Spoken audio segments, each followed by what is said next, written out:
You already know the value of thinking something through in order to get the best return. There's an old adage, you measure twice, cut once. And the thought concept is if you spend the time measuring and making sure you do it right, you'll cut it properly the first time through.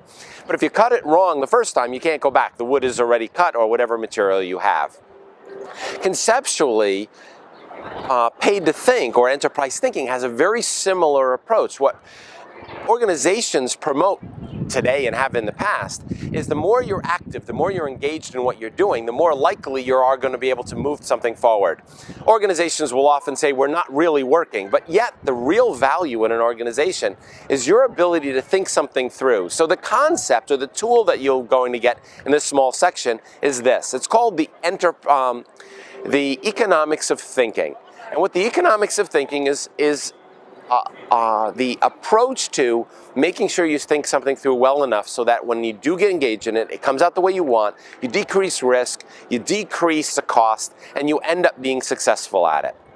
So let me give you a graph, which we're going to throw up right now. And I want you to take a look at it for 1 second and understand that there's an X and Y axis. One is time and cost, and the other one has the graph going at different stages. Now the first part is the U. Now think about it this way. You come up with an idea. You're sitting at a conference. You're outside. Right now I'm in Melbourne. You see something happen. I'm seeing flags going across. I'm hearing the music. I'm hearing a video. I say to myself, I've got this idea. We can implement this here. At that time, there's no cost to it. There's really minimal. I've got this idea. But let's say we pass it along a little bit further, and I don't think it through that well. I go to my colleagues and I say, hey, we should be working on this. Well, at that point, they're going to take away time from the other activities they're engaged in, and they're going to start working on yours. So there is a cost. There's a cost for your salary and your time and your effort, and there's a cost on their end too. So there's a cost to taking that next step where you engage others.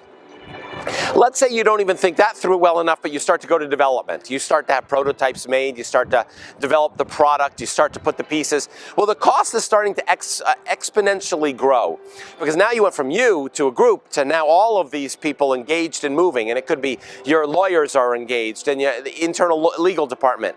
It could mean that the operations people are taking off of making production happen. Then we go to the next phase, and that is the phase of launch.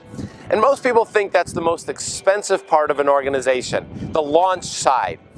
The launch is where you put something to market, you see what happens, and you hope that everything you've done works. And yet I would argue that that's not the most expensive. The most expensive is post-launch. Let's say you had a product that didn't work, went to market and failed. Well, that ends up becoming a reputation loser. It ends up causing you to lose employees. It ends up causing you to lose market value or time with your family.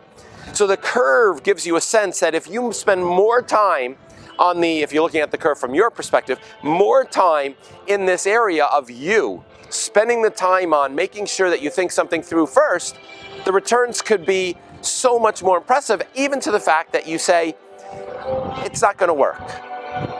That's a value because you didn't take all these other people off of their activities and allow them to be engaged in the work and services that you do every day. Now let me share with you a great story. I remember working with this Clarion University, and I met this guy, Ron Ryder, who was the head of the basketball team. For 27 years, he had coached the team, and one of the things that he did is he literally prayed at the end of his recruiting season that he'd get the 2 or 3 or 4 people that he was looking to recruit. And that was really challenging for him. He had long summers, he'd have to miss family activities. He really would love to have solved that challenge. And what we did is, instead of taking all 20 some odd teams that they had, we took 5 of them, and we developed a core set of criteria that was going to allow them to make better decisions. And the 5 that we came up with included everything from, does this recruiting person have a history of probation or an academic challenge? Maybe they have a child, because of basketball might have a child in certain situations he's run into it. And there was these 5 that we looked at. And when we were done, we analyzed that if they recruited anybody with those characteristics, the odds of them succeeding were very poor. Especially, for example, if they had an injury, that injury would probably propagate.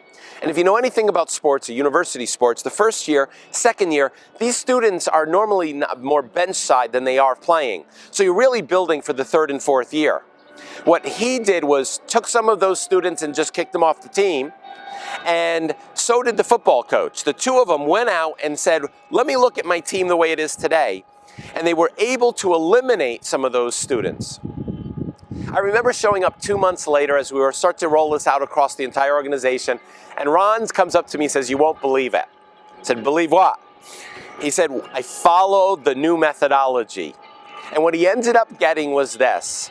He was done in May instead of September. He said, it's the first time in my entire life I will have a summer to be able to do what he's supposed to do, which is plan new and engaging, new and powerful strategies, plans for his teams to be able to play. He'll be able to have a summer and sit on the barbecue and have it with his family. The change that he was able to implement was huge. But then the football coach came up to me and he said, you know, I was looking at the challenging students I had, and they all fit these 5. They had 3 of the 5 criteria, and I got rid of them. In his one sport alone, he was able to pull back $144,000 worth of recruiting dollars and be able to apply that someplace else. So within 2 sports, the athletic director said he transformed his entire organization, and we were rolling it across the entire spectrum. So when you're thinking of the economics of thinking, I want you to realize that it's not about thinking too long, and we'll go over that later. It's not about action. It's your job to think something through so that when you have the outcomes come out as you anticipated. And if you do that, the world will change for you.